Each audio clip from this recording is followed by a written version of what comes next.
This is Nancy House, Superintendent for Milford Schools. Hi, this is Chris Hamm, President of the Milford School Board of Education.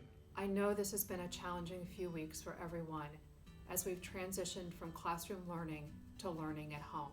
It's a difficult and unprecedented time right now in our country. So first, I hope that you're all healthy Your families are healthy. and that all of our Milford Eagles are dealing with the situation as best they can. We are all in this together. For our students, this is a uniquely challenging time. Education in classrooms came to a complete and abrupt stop. The governor's stay-home order meant that most families are now all together, under one roof, all attempting to work from home and now learn from home, trying to make this all work. I hope you've been able to develop some day-to-day routine with your families. It's obvious now that we're in this for the long haul.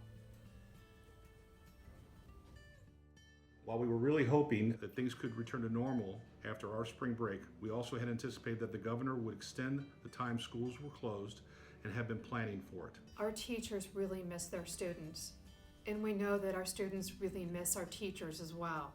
But I want to reassure you with good news. I'm grateful for all the students and families for being committed to following structured activities and curriculum at home.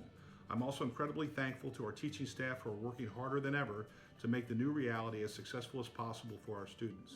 Our message to you all is that the Board of Education, administrators, principals, teachers, support staff are working daily to make adjustments as necessary to serve our students. We urge you to reach out to us directly if you have any questions. We are here to help. We created an information hub on our website for all announcements, resources, and updates. Go to milfordschools.org. And most importantly, stay well, Eagles, and as always, wings up.